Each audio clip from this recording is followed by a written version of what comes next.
Okay, so what we're going to talk about now is the do-while loop and the for loop. These are both just different styles of loops. We talked about the standard while loop initially. So the do-while loop, the only difference between this and the while loop is that it is a post-test loop, which means that the test is run after the execution of the statement rather than before, which means that this statement will execute at least once. So there are times when we want to make sure that a loop we go through the code at least one time. And in that case, we may want to use a do-while loop.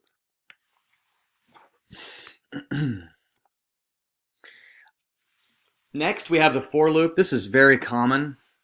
Maybe, for me, the most common type of loop that I would use when I'm coding. It is also a pre-test loop, like the while loop. And the difference is the for loop allows us to be a little more explicit when we are iterating. A while loop, I think I used the example earlier of a password. So the user enters a password. We can have a while loop that basically checks to see if the password is accurate. And the person could be in that loop indefinitely as long as the password is incorrect. The for loop we would typically use when we have a known quantity of things and we want to go through them. We have a list of things. We have an array. We have something to that effect. Okay, so we have the initialization section, which we'll look at the details of that. We have our own what's called a control variable. It's an index, that essentially a counter that allows us to count through the loop. We have the test section, and that's pretty much the same as the other loops. And then the update section, which is the last thing we do at the end of the loop, which typically is going to be to go and make our index of our loop increase by 1. There's a couple, the initialization section, we optionally can fill it out. We don't have to. It's pretty common to do so. However, and in the examples that you guys will be doing in your code, you definitely will. The update expression, we can decide whether we want to increment or decrement the counter. It's the thing that executes last. And there are reasons why we may want to say decrement rather than increment. The control variable, or the index that's being used to iterate through the loop, is something that if we change it, it can be a problem. So for example, let's say we were going through a list of files. And if the file is older than a certain amount, we would delete it. If we're using a for loop, that's going to be a problem because maybe we've started out with a list of 57 files, but as we go through and delete, now the list is changing size right in the middle of our incrementing through it. So that can be problematic. One way to get around that at times is to start at the end and go backwards to the beginning.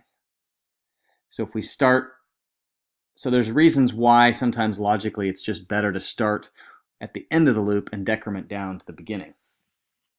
But in general, we should avoid modifying that index variable while we're going through the loop. It can corrupt it. It can also cause an infinite loop, and where we never get to leave it. So this is what the syntax of the for loop looks like. You can see we have sort of 3 areas. We have our initialization of our index variable. In this case, it's I. We're initializing it in this example to 5. We're also initializing j to 0. Then we have our middle one, which is our condition. As long as I is less than 10 or j is less than 20, we will continue through the loop. So that's kind of the test condition to see if we enter in. That's our while statement, if you will. And then the final update is at the end of the loop, we would increment I by 1 and j by 2. And as far as the syntax, this stuff is all optional. You don't have to put it in here. We can actually just add the semicolons in. And if we do that, then essentially we enter into an infinite loop because there's no condition for which it would end. But in general, when you're using for loops, you're going to fill out and have the syntax that we described there at the top of the page. A common thing to do especially with for loops, is we would keep running totals.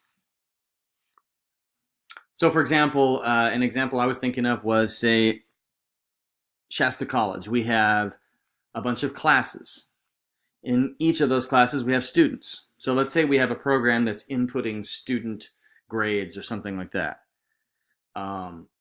We might want to keep track of the total number of students. So each time we iterate through the loop, we would have a student counter, for example, and we would add to that each time we go through a class. And then at the end, if we run through the entire school, we would have our total count of all of our students. So running totals is a pretty common thing to use, especially in the context of for loops. So how would we do that? We would set our accumulator, in my example, our student count, to 0. We go through the loop, we read the next number. We would essentially do student plus plus to increment that counter, and then continue through the loop until we're done. And then that counter's value at the end would be the total number of students that we've gone through.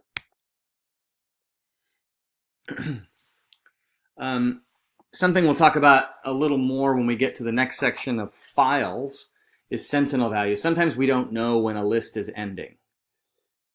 We have a collection of data, but we don't necessarily know when that collection is over. For example, if we're reading through a file, we don't necessarily know when the file is finished.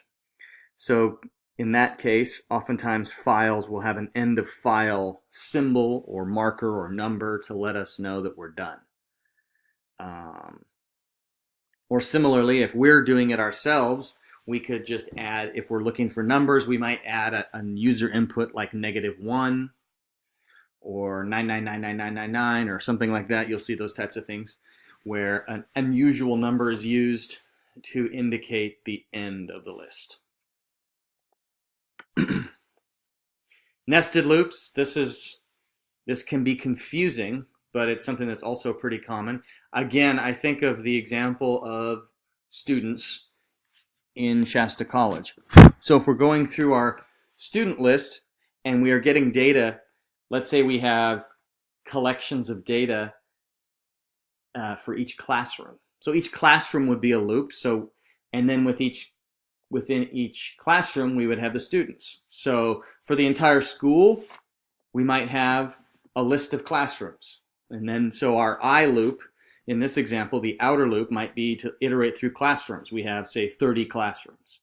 So we go from I equals 0 to I is less than 30, I plus plus, that's our classrooms. And then we go inside that, and we're actually now counting, within a classroom, we're counting students. So in that example, J would be students. So we'd say J equals 0 to J is less than the number of students in that particular class. And we would iterate that way. So nested loops are times necessary when we are given data in chunks and we need to go through the data like you'd think of iterating through students in classrooms in a school. And then finally, how do we get out of these loops? Break essentially allows us, is a statement that we use. We can essentially terminate the loop. Don't typically use it. It's maybe used for debugging more so than actual production code, because it really just ejects you right out of the loop. So it's sort of considered bad coding form to use break.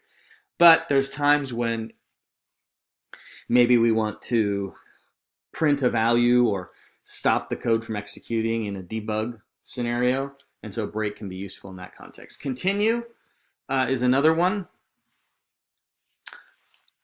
And the continue statement, essentially, if we're in a while or a for loop, will cause the evaluation of the condition. It should be avoided. However, there are times, I think of a user entering a password. So if the user is going to enter a password, we'd prompt them, they'd enter it in, and then we evaluate to see if that password is correct. And if it is, then there might be times when we would write continue or break to exit the loop once that value once the equality between our test condition and the input is given. So that's really it as it pertains to loops. We talked in the first section, the previous video, about the while loop. And in this section, we really talked about do while and for, and then some of the keywords associated with loops, how to count, the break, the continue. And then in the next section, the next video, we will talk about dealing with files. How do we read file input? How do we write, etc.